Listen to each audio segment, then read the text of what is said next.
Coming off the playoff games here this week, the divisional round, we've got some players going home, some players advancing on. But just like we did last night, all the players in the games last night on Saturday, we discussed their dynasty values. So we're going to do the same thing tonight. We had the Rams and the Bears, and we had the New England Patriots and the Houston Texans. So we're going to talk about all the players. Two teams went home, two teams are going forward. What do we make of their dynasty values? This is a live stream, so make sure you comment in the chat. I'll, drag as many comments on screen as I can. We'll open the phone lines. The Fantasy Football Show Graveyard Edition Dynasty Show begins right now.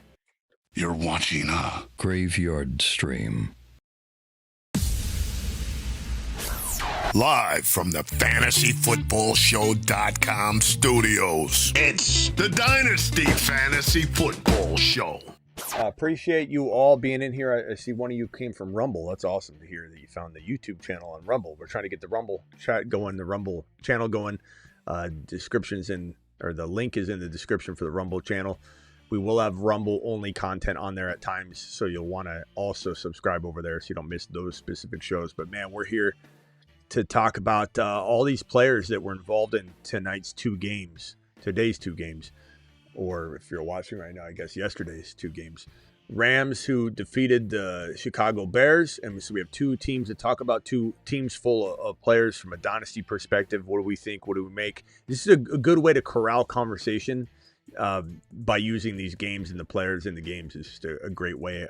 Travis, I think, recommended this the first time when we did it last night. But it's a lot of names to talk about, but it's fun to do it this way. So the four teams, and then the Patriots and Texans, the four teams that played today, what are their dynasty values? And some of them going home, like I said. Let's start off with Drake Maye. I'll open the phone lines in a minute. But Drake Maye, what an unbelievable rise this kid has had very quickly without very many weapons. And people that I don't think a lot of dynasty circles are going to be down on him, per se. A lot of football fans are constantly ripping on him. And I think that constant negativity that you might be seeing, even though you're a dynasty owner, you're an astute fantasy football connoisseur, you're still letting it drag your thinking down a little bit. This guy has no receiving weapons comparatively to other quarterbacks. Him and Josh Allen really are the two quarterbacks, and they're number one and number two in fantasy, really, that don't have the weapons that they should have, and both of them might get handed elite wide receivers in 2026. If I had to guess, I'd say at least one of Josh Allen or Maye, but likely both will be handed A.J. Brown or Mike Evans or Evans and A.J. Brown type players into these offenses. What do you think happens if that occurs? Maye and Josh Allen take an even bigger step and probably separate from the pack. And then you've got what equates to like high-end, high second round type of cost of entry. And you're going to get him at top of round 3 or mid round 3 or whatever value. So it's a complete steal. The quarterback position, especially in Dynasty, but in one QB, not super flex because they all go at the top of round 1. But the quarterback position in one QB is traditionally the only position that when you walk out of the draft, the value of your quarterback goes up immediately. Unlike when you drive a car off the lot at a dealership, you lose $1,000 or $2,000 immediately when you drive the car off the lot. It's different with quarterbacks. Quarterbacks are undervalued. And when you go to try and trade for a Josh Allen or Drake Maye when the draft is concluded, I dare you to try and trade for a Josh Allen or Drake Maye once the draft is completed, or especially when week 1 kicks off, and try and get them at anything but what equates to like a top 10 overall pick. Because no one's given up a Drake Maye or a Josh Allen in the middle of a season, whether they're blowing up at that moment or not, for anything less than like a top 10 overall pick. You're not going to get it. And that proves the draft day quarterback value does not coincide with real life fantasy football value when the season's going or when the draft is complete, meaning it's a value. Drake Maye deserves to be in the second round of 2026 dynasty drafts, mid-second round, top of round 2.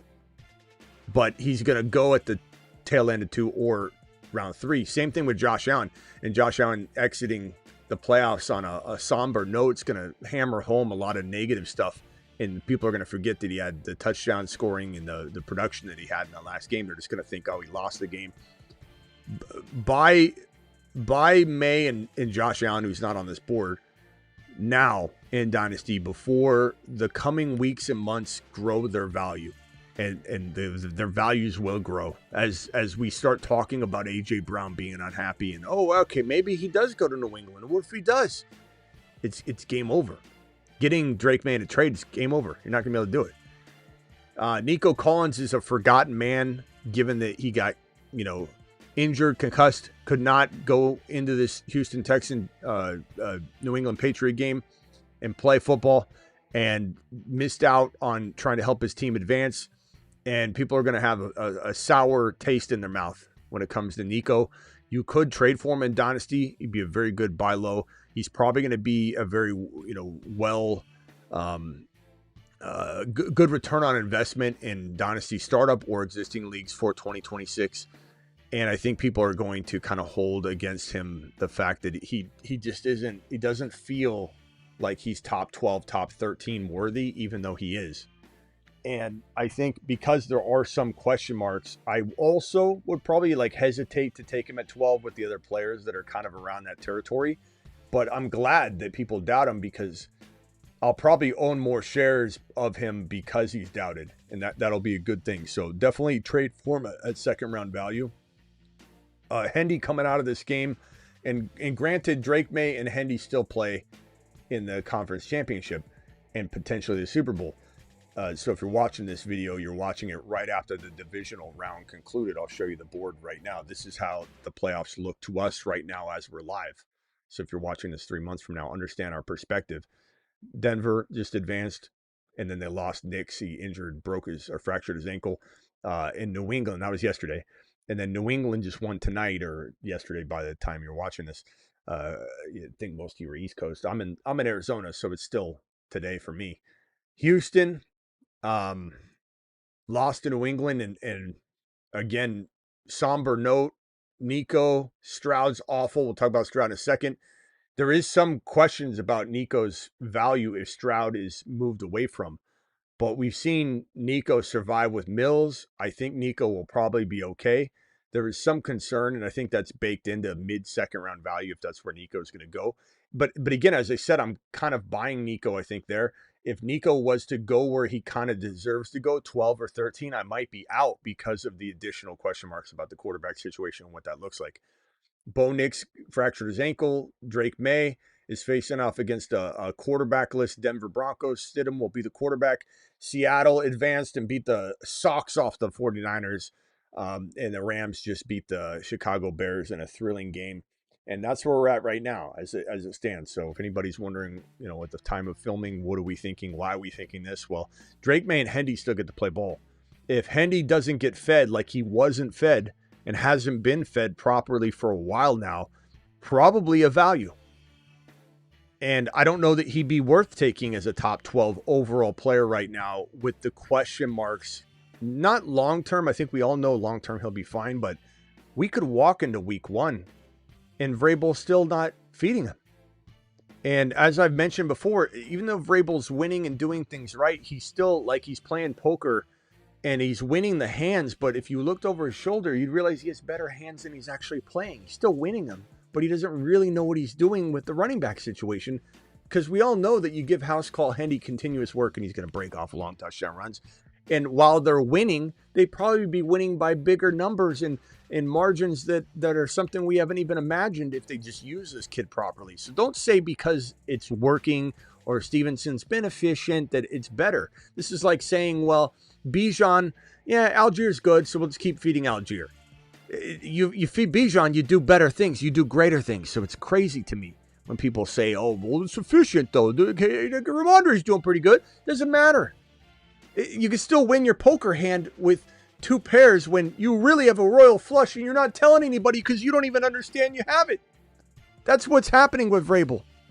So hopefully he exits this playoff with a little bit of life that we feel confident enough that we're not walking into a trap or an ambush next year. But maybe other people aren't picking up on what we're picking up, and it's a nice mixture of really good play, but we know it's coming. But there's still risk involved with the workload. Stafford, his back, who knows what in the hell his future holds. I mean, he could literally be playing his last game. If the Rams win it all, let's say, and they skated by, I don't think they'll win it all, but anything's possible. If the Rams win it all, I mean, Stafford could walk away. If they don't win it all, it could motivate Stafford to retire, or he could be like, I want to come back. I had my best season. You never know, but his back is certainly a degenerative like issue. It's like a very, we're not even talking about the disc. The disc is one thing. His back is a mess, and he's going to have such long-term problems. But man, they can, you go to Germany, look at Christian McCaffrey. Who knows what they could do for one more year?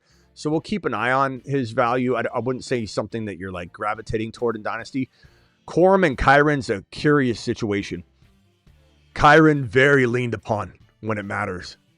And McVay said we're trying to keep him fresh for the playoffs, and that could be the case next year too, to where Kyren and Corum split all year, and we're not getting what we want out of Kyren, who just signed a new long-term deal, by the way, with the Rams. So let's not pretend like this changeover is happening. Corum's not starting next year. They're going to co-start because they want to keep this man fresh, like McVay said, and McVay was true to his word. This is the man that was dominating. 2 touchdowns tonight. 80-something yards, I believe, and 2 touchdowns. Kyren against the Bears, he poured up. Manungai. So an ambiguous rank for 2026 and beyond. I think Kyren could be undervalued. I think the undervaluing, nothing's going to change unless Kyren has another 2 touchdowns and 100 yards, another 100 yards and a touchdown. It finishes the year with like 3 100-yard playoff performances, and then everybody kind of says, yeah, he's a third rounder.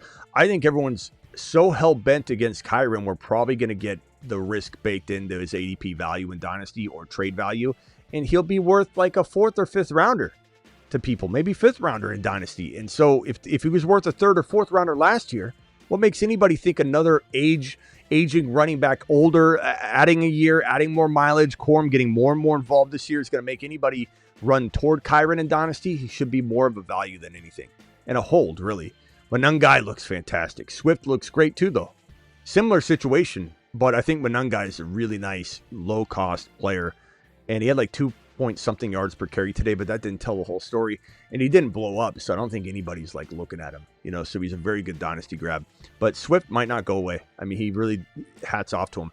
Caleb, 7 to 14 fantasy football quarterback. I don't care what anybody says. There are people with Caleb goggles on. They think he's the best thing ever. And had he won that game, we'd have people in here rioting and saying, Smitty, you can't believe how wrong you. And all of a sudden they lose. Caleb throws an INT. He's got 3 INTs on the day. He has 2 games, 5 INTs in his last 2 playoff games. You can say what you want about the good things, but there's still some reasons why we can't just anoint this guy a top 4 fantasy football quarterback in Dynasty. Like, give me a break. He's in a very good situation, very capable of being a 7 to 14 guy at any given moment. No doubt about it. Any given season, he could be 7, he could be 6, he could be 8, but he's not a top 5 quarterback. Like, stop embarrassing yourself. Just because this man's scrambling like crazy, making these highlight reel plays because he holds onto the ball too long, and he's very good at them. He's got good wheels, probably the toughest quarterback, not probably, he is, the toughest quarterback to sack in the entire National Football League. Those are flowers. I'm giving him flowers. He's impossible to sack and tackle. He's very good at throwing on the run. He's very good in the fourth quarter most of the time. He can also sell it, but he's also playing with Ben Johnson, which is fantastic. And the reason Caleb is as successful as he is right now is because of Ben Johnson. But you can't separate situation from player. So he comes with Ben Johnson, and that's fantastic. You can't separate it. You can't try and explain it. It is what it is. So Caleb is certainly a top, even 6 to 14 quarterback, but it is a wide range. It is not a top 5 to 7. It is a top, you could call it 6 if you want. I'm going to say 7. Top 7 to 14. One season he might be 12. One season he might be 7. One season he might be 6. One season he might be 8. And they're all between 18 and 20, 40 points, those quarterbacks. They're always very close. But he's not top 5. He's not. You start building ice sculptures for him a little too early, and now look, the ice sculpture is melting. He's not Iceman. Maybe he is because he froze tonight at that last final moment. You can say, oh, but what about the Hail Mary blind throw into the end zone? It was a remarkable play. And it's probably one of the more fun plays we've seen in NFL history. But it was a blind throw that if Josh Allen had made it, we probably rejoice, and I'm honest in that. But there's only so much you can say about that throw and try and equate it into he's going to be a top 5 quarterback in this league when he threw 5 interceptions in 2 games. A lot of progress, great offense, great coordinator, great coach. Coach is your coordinator. Ben Johnson's probably the best in the game right now. This is a bright future for the Bears organization, and Bears fans should be elated because Ben Johnson's him. But Ben Johnson also maybe lost this game, so he's still got a lot to learn too. But it was a great year for the Bears. But top 5's crazy. All right. It's crazy. All right. This is Stroud, last conversation, and then I might be missing somebody. I guess Woody Marks, I could say I'm excited, but I'm also not, because they're probably going to try and attempt to get some competition in-house. And it's a shame because Woody, if he had a good offensive line, would have blown up this year. But he still did fairly well, but, he's going to be judged for it, and it's a shame. Stroud, who's Stroud? Stroud's trash.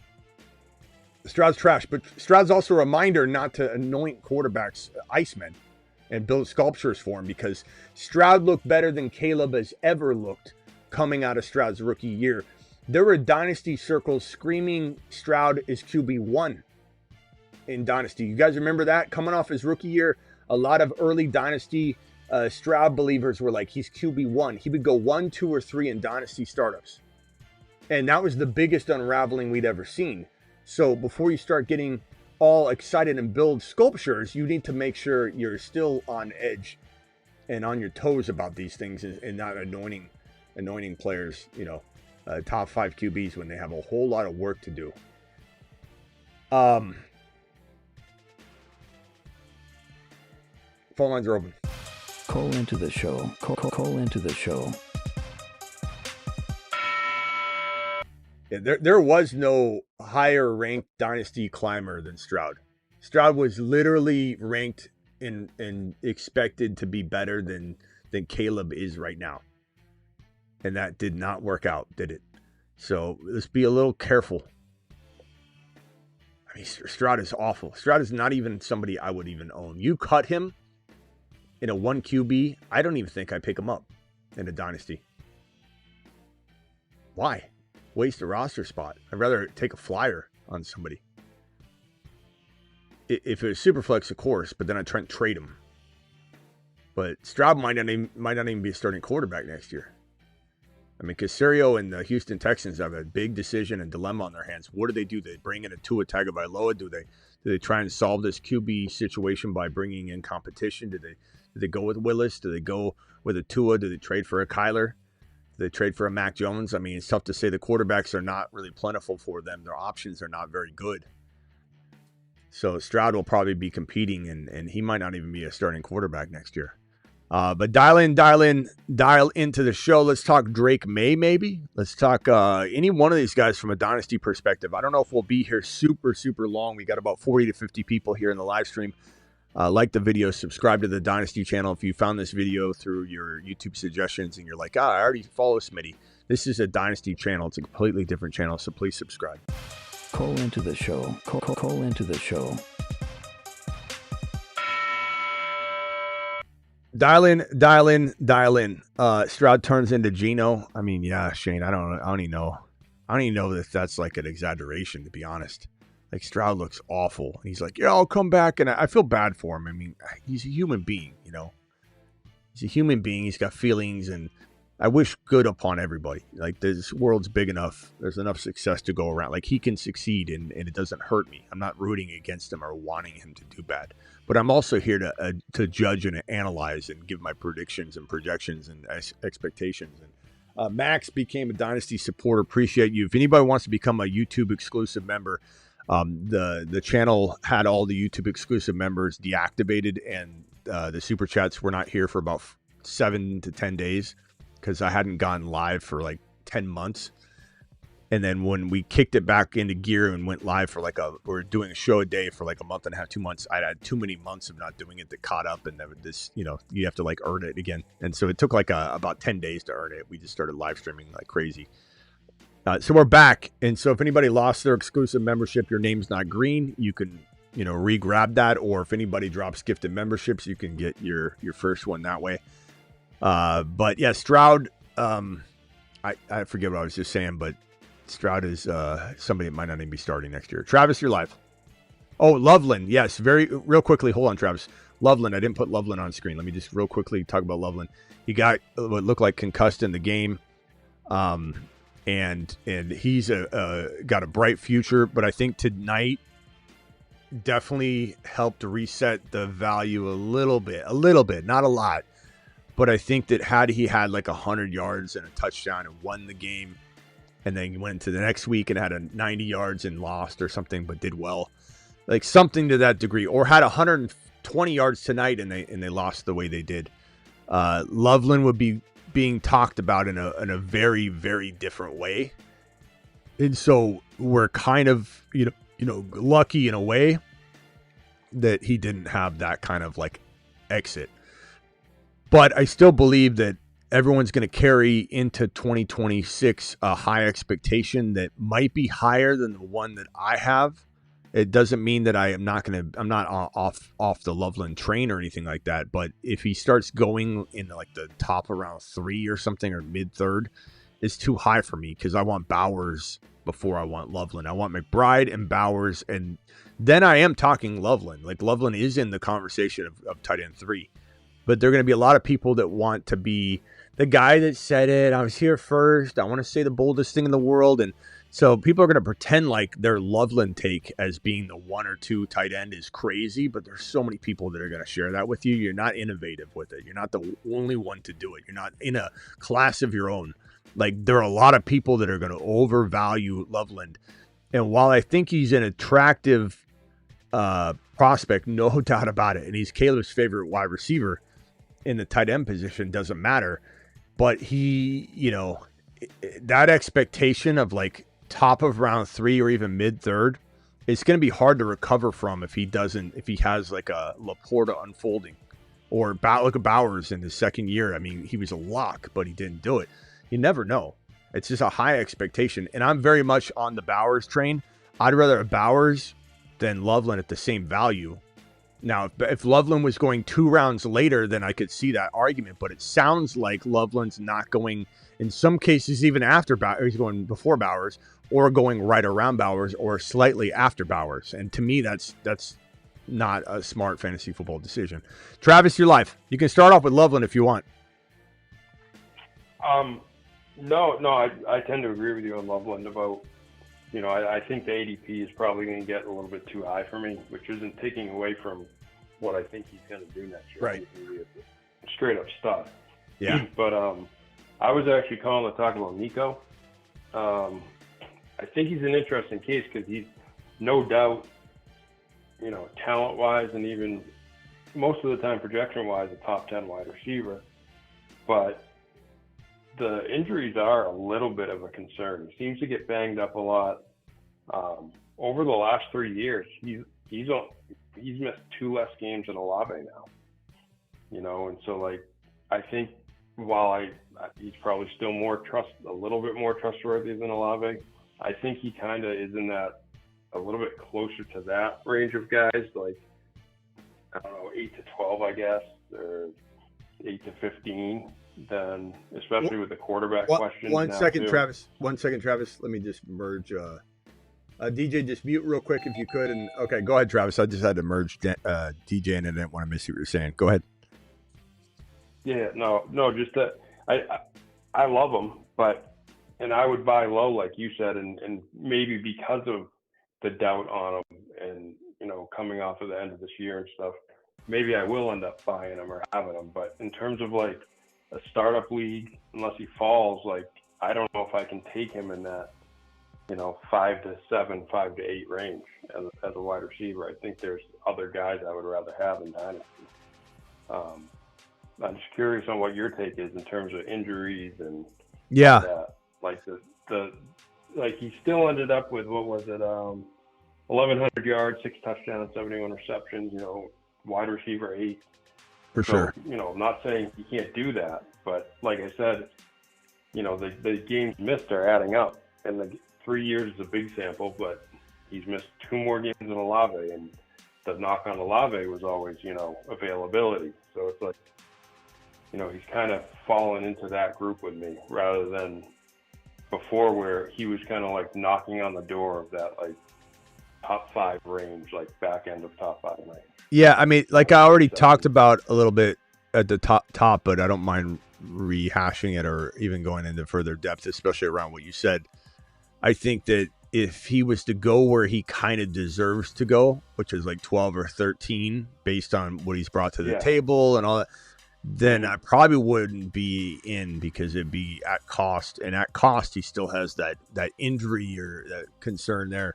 If he falls to like the middle of 2, which he might because of the way the season went for him, because of the concerns about CJ Stroud, because of the quarterback situation, which are all very valid concerns, we might see him drop to mid 2. And I think at that value, because he does have top 5 upside any given year, it's pretty decent. I think it comes down to when we're building and we say, okay, I'm going to go Gibbs at, let's say Gibbs goes, it depends on where these wide receivers go. You might have JSN, Puka, Bijan, and you could literally have like another player like Jamar Chase go in front of Gibbs, or even if it's HN or whatever the case may be. And let's just say we have Gibbs in the middle of 1 and we get lucky in that. And then it's like I'm sitting there combing through the second round and Nico's sitting there. Like, it's not bad wide receiver 1 to get in that context. Now, as a first drafted player or bookend second drafted player, but really as a first drafted player because the bookend picks are the same, I feel more nervous. But I don't feel nervous if Gibbs is on my team and I'm getting Nico. So I like Nico, but also in that I would not draft him in tons of leagues. My saturation of Nico shares would definitely be on the lower end and not something that breaches on the higher end of guys. Like Josh Allen, I could have in the highest of my saturation of roster percentages of ownership. I could have Josh Allen as my number 1 owned player, and I don't bat an eye. Nico, I cannot have Nico anywhere near that. He needs to be in that lower percentage of ownership, but I still want Nico. I'm not running away from him. He's not somebody I want targeting to have 0% ownership. You still take him over Olave? Yes. But Olave is definitely looking really good right now. But Olave is like a 3rd rounder. I don't think any of us are taking Olave in the 2nd round. I think Nico is still going in round 2. If you get Nico in late 2, that's a steal. It's still a concern, but I mean, like you just said, he's still getting you 6 and 1100 on like in the worst of scenarios. So I do still love Nico, top 5 wide receiver capable. Just a lot of issues that are clearly there. So, and the one thing with him that a lot of other players don't have, most other players, Olave for one, is size. He's that 6'4", 220 guy, huge. Which is very rare in the NFL today to get that size and that talent combined. So definitely gives him a little edge. Tank Dell's career over, probably still going to come back and play, but will he be good? I don't know. Hard to say. Let me go over to D. Go ahead. I was just going to say, Tank Dell's also not, Collins is there, but they drafted Higgins and Noel. Yeah. So it's like, and those are 2 good wide receivers. People haven't seen. Tank Dell might be yet, but looking for work. It's going to be a tough road. He could get traded, any of that. DJ, you're live. Best show on the planet, Smitty. Nico, that 12-13 turn, depending upon, your build, i.e. basically what running back you might be able to get in round 1, as it stands, what we have Bijan, we have, of course, Gibbs, and, whoever else you want to insert. But my point being is, coming around that 12-13, I'm curious as to what those running backs are going to be looking like, which would probably push Nico down. So, yeah, if you're getting him, in my opinion, mid to late 2, I think that's perfect, because I think there's going to be some running back reaches, maybe grabs, because it's pretty thin. Round 3 and 4, kind of wide open for that running back. Yeah. I'm not taking him where London's going. I'm not taking him where Neighbors is going. St. Brown. The real debate will be had between when we get to like Pickens and Nico, because Pickens was wide receiver 5 last year. No one's crazy to like have a conversation about wanting Pickens over Nico. The only thing is, will Pickens go in the top of 3, mid 3? Like in that cost of entry is different. So it'd be like, okay, well, maybe there's a scenario where I'm going wide receiver, running back Pickens, and I'm not needing to take Nico and just get rid of my risk. So if you went running back in Dynasty, not saying it's the move to make, but let's say you were to go Gibbs. Sorry, go ahead. I was going to say maybe you go Gibbs and then the running back you get in round. In Dynasty, Love could go top 12, top 14. Who knows? But I've seen a lot of people say he's getting way over. Who knows where Love goes? But let's just say you had something to the tune of, even if it was a tighter group of picks here in round 1 and 2, like near bookends or the 10 pick, whatever.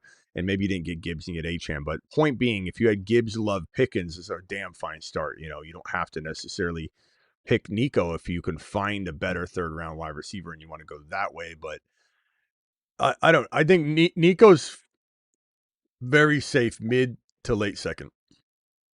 I just don't think he's smart. If you're just ranking without ADP, would you rather have Pickens or Collins? If you just throw ADP out, just straight ranking them. So I'm not going to dance around this, and I'm going to answer the question. But obviously, Pickens, is he in Dallas? We don't know. Does he get his contract or does he hold out and get injured?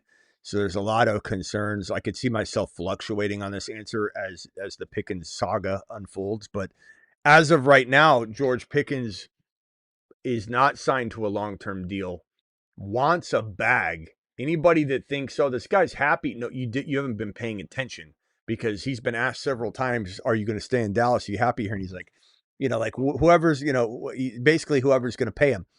And Jerry has already made it abundantly clear, whether he's lying, misguided, woke up on the wrong side of the bed, hit his head, whatever, already said a priority is to get Javonte signed to a long-term deal. He's not saying that about Pickens. He might have said something here or there, but I'm just being recently.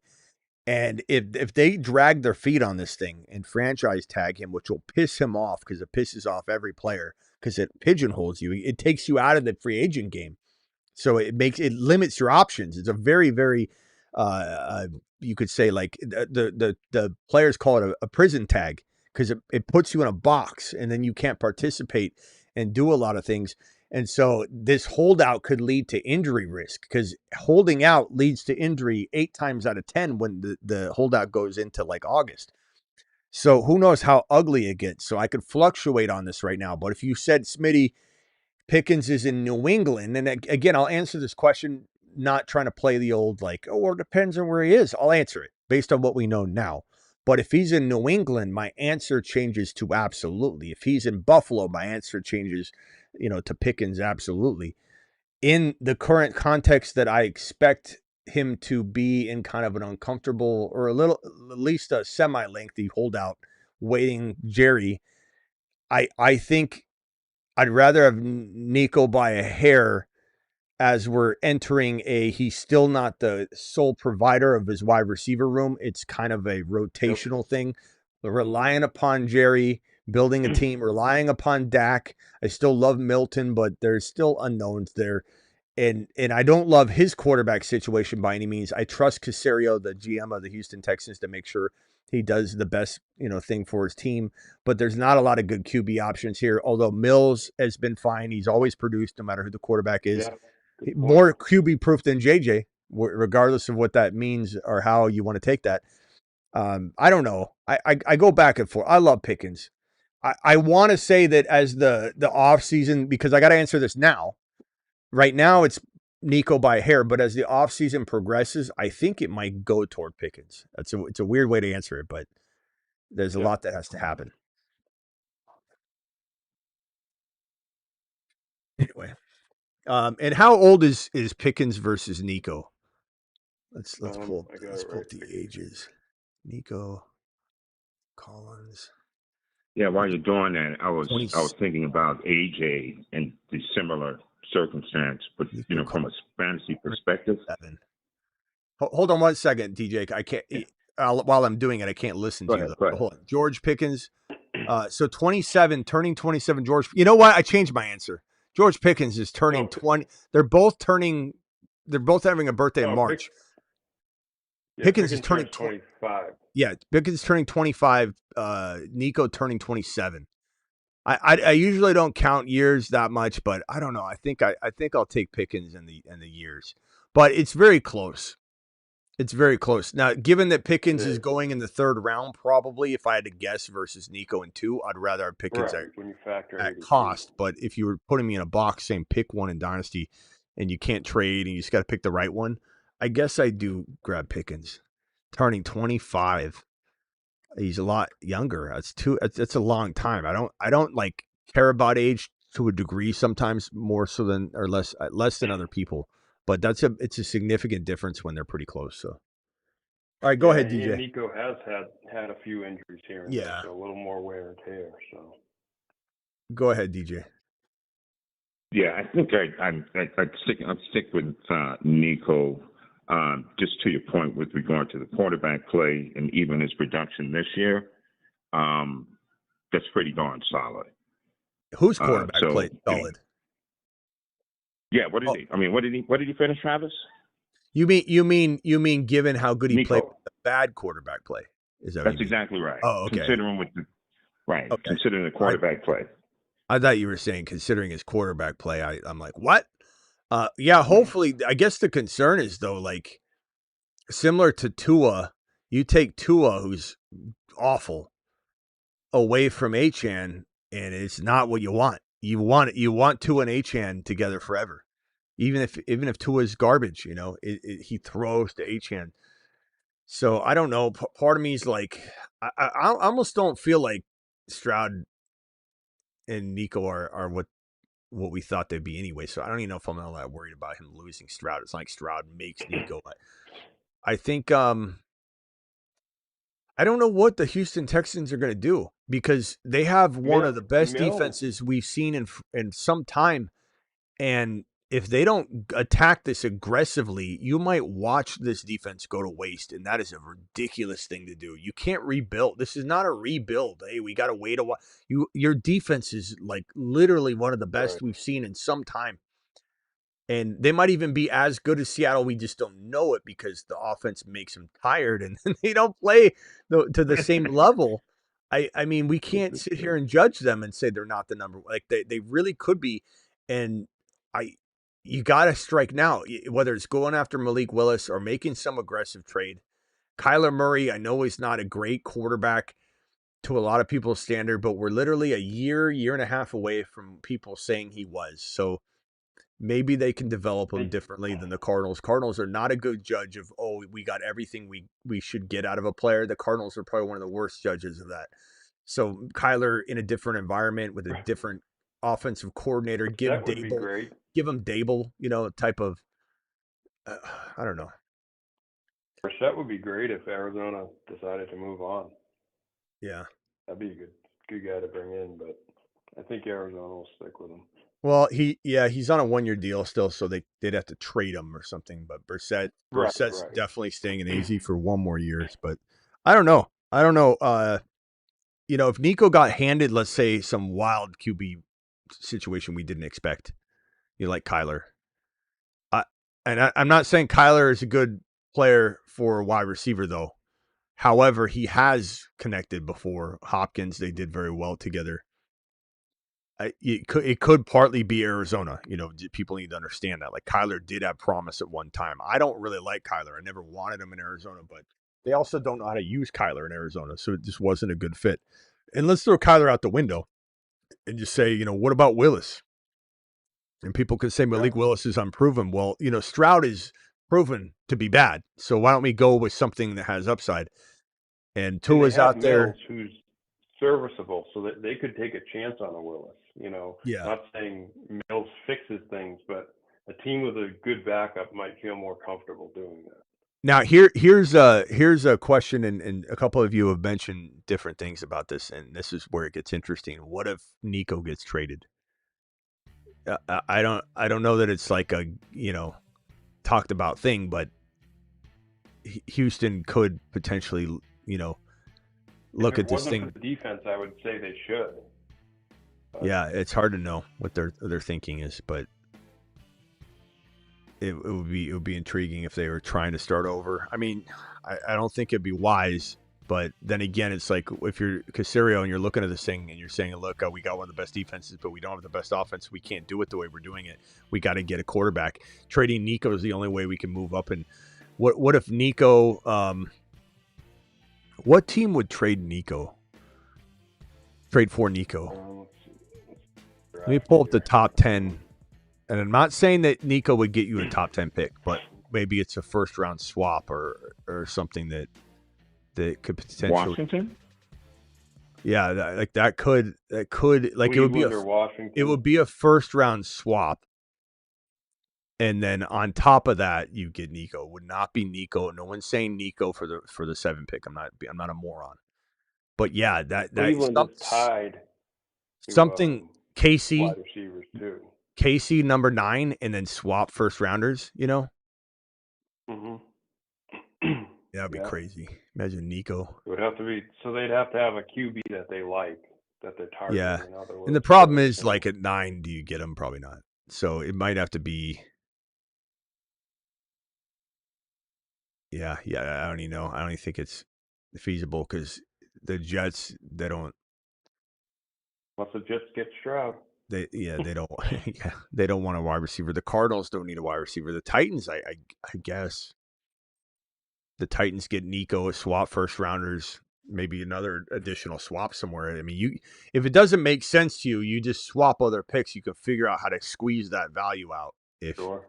But I mean, that would be an interesting move and it would be for Houston if they could get their quarterback. But even at 4, I don't think they'd do that unless it was like on the clock because you want to make sure the quarterback's still there. But I don't know. We're just kicking around ideas. But anyway, anybody else on here you guys want to talk about? We probably won't be here too long. So why don't you speak to this entire board real quick, DJ, and then I'll get your final thoughts, and then I'll go over to Travis, and then we'll get on out of here because I don't think we're going to stay too long. Yeah, Hendy, in terms of his draft value, that'd be good value, 4th to 5th round. It's nothing to say about his talent. Be perfectly fine. Harvey, I would take before him. I don't know what that means in terms of his, 3rd or 4th round value. Of course, I think he's a top 10 talent. I do. And with regard to Loveland, with the tight end usage, I don't know. I guess maybe Warren 3-4. Call me Johnny Come Lately, but it could be a swap where you might take him at, and we're talking Dynasty. Yeah, I could see that 3 and 4. The CJ, the Darnold thing. There's the real football and there's the fantasy football. And with CJ, he's not good for fantasy. And what I think Houston just simply needs is a competent, quarterback. But CJ has shown the ability to be able to produce. He's digressed, make us between the ears. But his OC, he got his OC a job. I mean, that's the reality of it. But they just need a QB to not do what he's done. The turnovers. Just because with that defense, see Seattle. Darnold, he's good for football, good for, executing, and he's gotten to that point. That's all they need him to do. You know what I mean? So there's the football, and then there's the fantasy. I can sum it up for you real quick. CJ Stroud sucks. Next player. Oh yeah, fair enough. Yeah, they don't. Yeah. They need a quarterback. We know that. Yeah, that's what we've been talking about. Fair enough. He's trash. It's just like if he's not capable of doing that, certainly move on. I think he may be. It's not that difficult considering. I think he has those talents. But In terms of Murray, Tyler Murray, I think he's good for fantasy. I think he's good for him, because of his leg usage. I don't really like him as a quarterback. I don't think he's a good NFL quarterback. My personal opinion. Well, he certainly has improved. He certainly hasn't proven it lately. You just wonder if a team has a better chance of taking a shot on Kyler than they do Stroud, though. You know what I mean? So I don't know. Oh, yeah, for sure. Hopefully, he probably he's a concern for anybody that is going to try and rely upon, like Nico, for example. You want Kyler to come in there, you got to be careful what you ask for because maybe he doesn't get him the ball. But at the same time, we have seen Kyler throw it to Hopkins and create some solid connections with wide receivers, but lately he hasn't. But how much of that's Pet Singh and the Cardinals play calling and all that.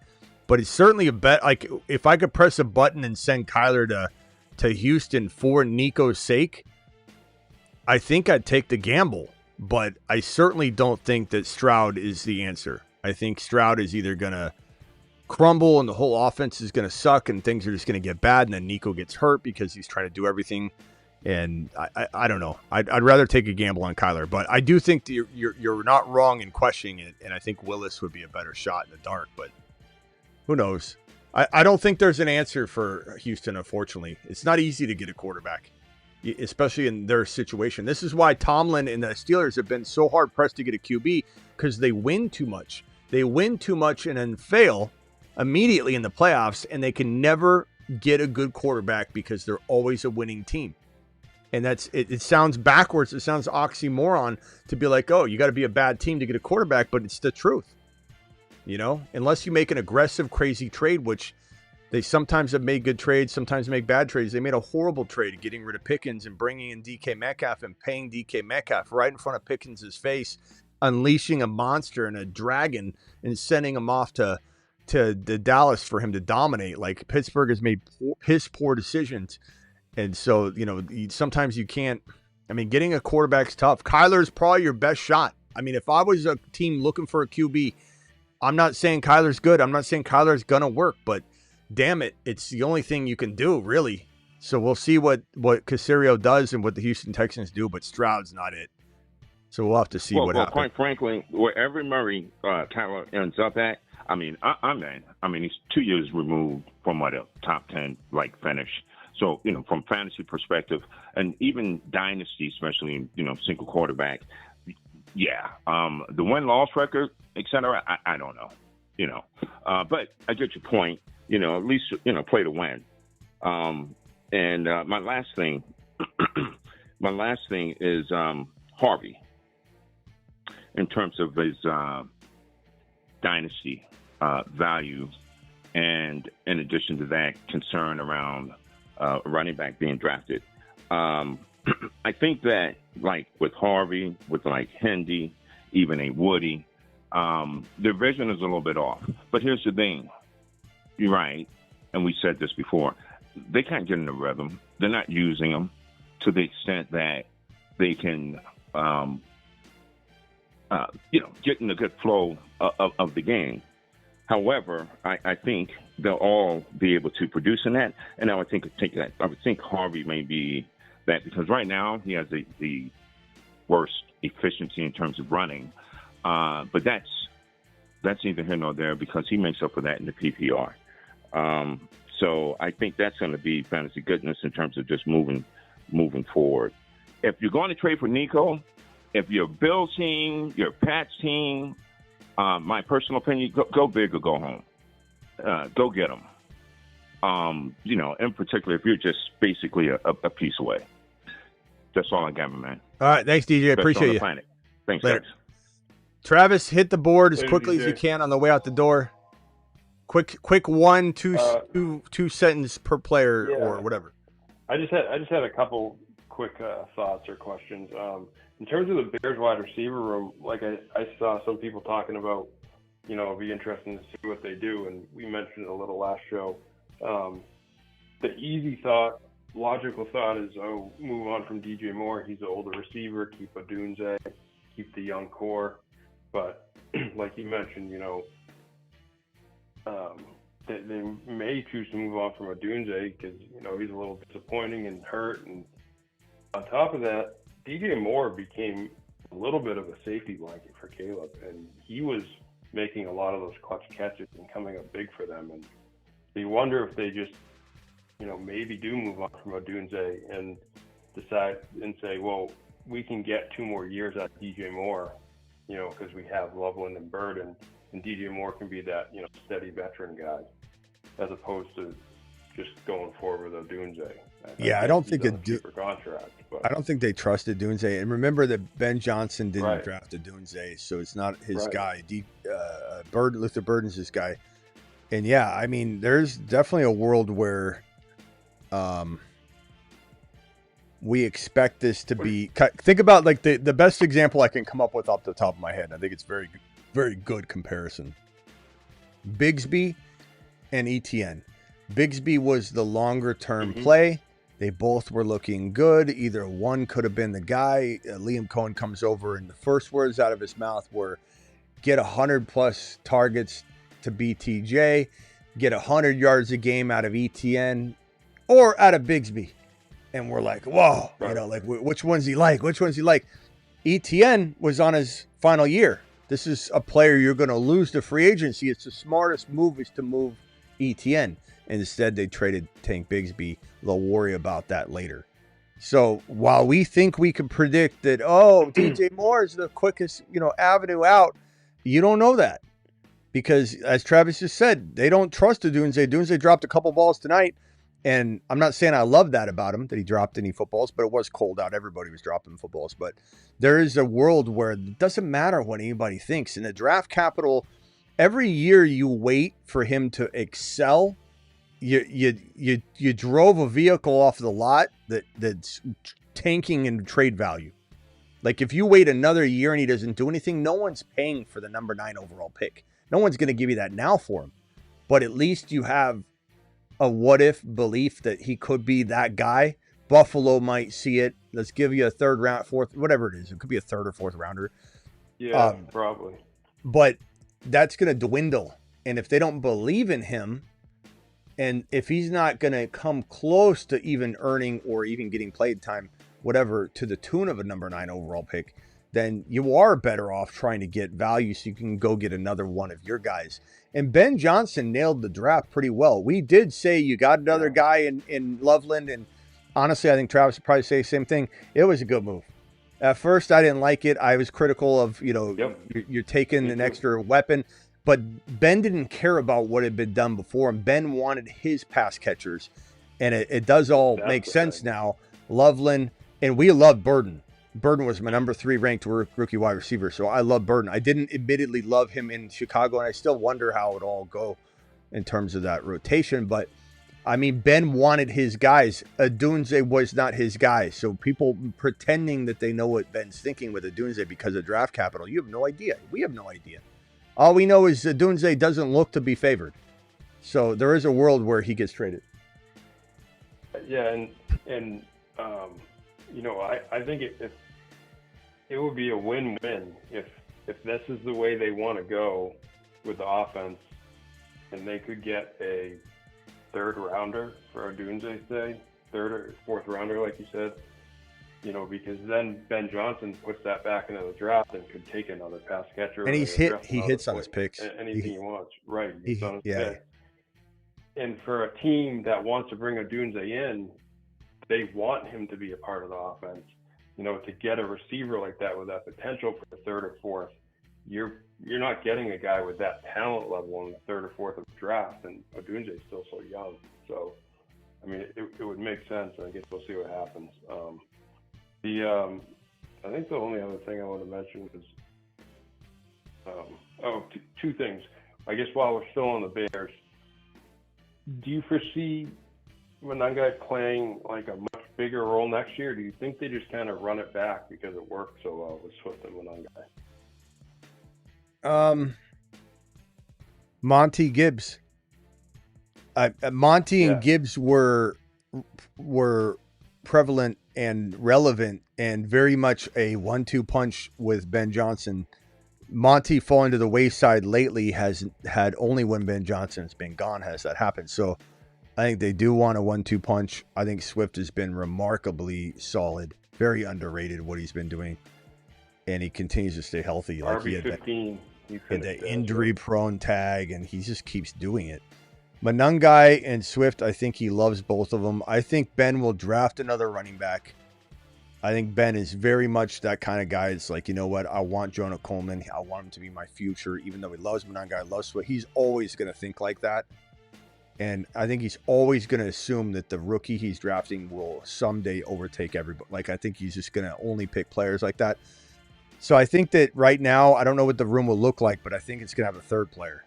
And at some point during next season, that third player will be really relevant, and that's just the way it's going to go. Ben's going to run the ball a lot. These guys don't feel like they're going to necessarily be the duo for years to come or even a full year. I think Manungai has a real shot at being, like I said at the top of the show, a big-time sleeper because he's going to cost you almost nothing, but he's not guaranteed by any means.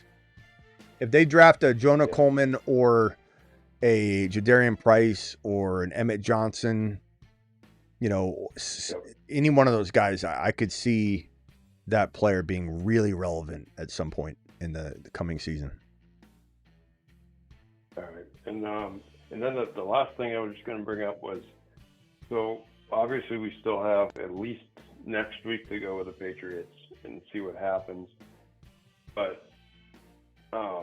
in terms of next year, I do think that you're going to see them use Hendy differently because I think they're going to have more trust in him. I think they trust him now, but they still see him as a rookie, which he is. You know, I think they could be finding more ways to give him touches. But say the season ended right now, or say, you know, as the season goes, it's the same thing. Ramondre's like clearly the guy they trust, this and that. You know, obviously you've given your take on Hendy. How do you see Ramondre? Do you look at him as a RB2, like a low-end RB2, or are you just making sure you have him as a cuff if you have Hendy? You know, what's your view on that? Because Ramondre ended up as a RB25 this year. And, you know, just to his credit, the last 6 weeks, he's been well over 5 yards a carry every game but this game. So, like, he's getting it done. And again, I agree with everything you say about the situation. But do we have to look at Ramondre as a viable piece going forward? I can't. I mean, I can. Or do we look at it like the Bears right now, where I look at it. Guys are probably mid-range guys that, you know, we're not sure what they do. I look at it like I'm just going to avoid it because I think it eventually falls apart. It could fall apart a year and a half from now, and I could be wrong, but I'm not going to lose any sleep because the player I'm going to take instead of Ramondre will work out in my mind. So I'm just kind of not going near Ramondre. If I'm doing best ball, I'll definitely draft the two together. I think there'll be a very lucrative running back 2 in best ball. And some of the approach we'll take in the best ball, and this is redraft we're talking for a second, even though we're on the Dynasty channel, is that players that play score points.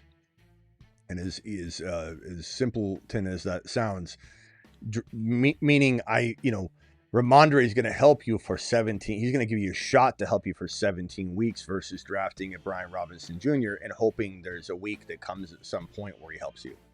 So I think I could draft Ramondre standalone in best ball without a hesitation. But in redraft, or especially in Dynasty, non-best ball, especially Dynasty, I'm just not going to touch it. I'm not going to go near it. But I would still go near Hendy and, hope that it works out. But, yeah, I would say in Dynasty, I don't want Ramondre. I still think he's a solid option, but, I mean, I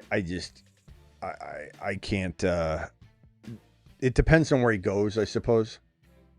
Yeah, like I have Hendy in, I think it's 2 of my dynasties, and because it's a big enough roster, I made sure I went and acquired Ramondre on the cheap when I got Hendy at the beginning of this year, just to have the cuff. But I tend to agree with you. Like, I'm not spending to get Ramondre. I mean, what did Ramondre finish as? RB25. And Yeah, I mean, you know what I he mean? was Like that. This is RB21. a year where he kind of dominated He did.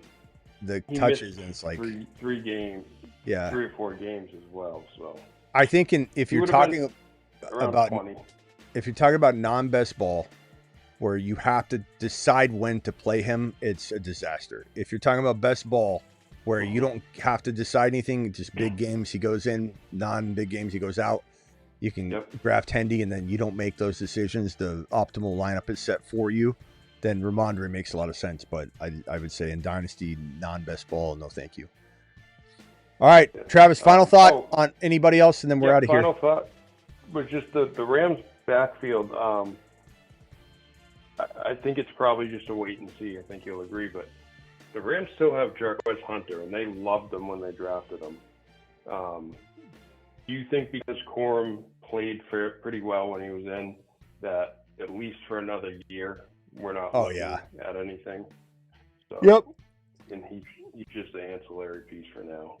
I misjudged Corum's value, I'll be honest. But I don't think he's better than Kyren, but I misjudged. And Corum's another best ball guy that's just a great player to have, just to score points when you're not needing to decide. They decide for you, optimal scoring. But in Dynasty, I'm not going after Corum really, but if I had the combo, I'd feel pretty comfortable that I'll be okay at running back too, but I might pick the wrong guy each week. And Kyren just signed a new deal, so by no means do I have Corum even at equal footing with Kyren in fantasy football 2026 and beyond. I have Kyren above him, no doubt. But the fact that McVay told us we're going to rest Kyren for the playoffs, they did just that, and then they used the hell out of Kyren tonight. 80 yards and 2 touchdowns on the ground. Proves that next year 21 carries. We might see the same thing. So it doesn't matter if he's the favorite there. They might screw you at the end of the season. But at the same time, like, it depends where he goes. Kyren's value in redraft 2026 is probably going to be so undervalued because people are so weird about Kyren. I can't imagine in Dynasty he's not tons cheaper. And whatever he is cost-wise probably still is super attractive, even with all this risk, because the games he does explode, you're going to have a great return on your investment. So, very confusing, but I like it.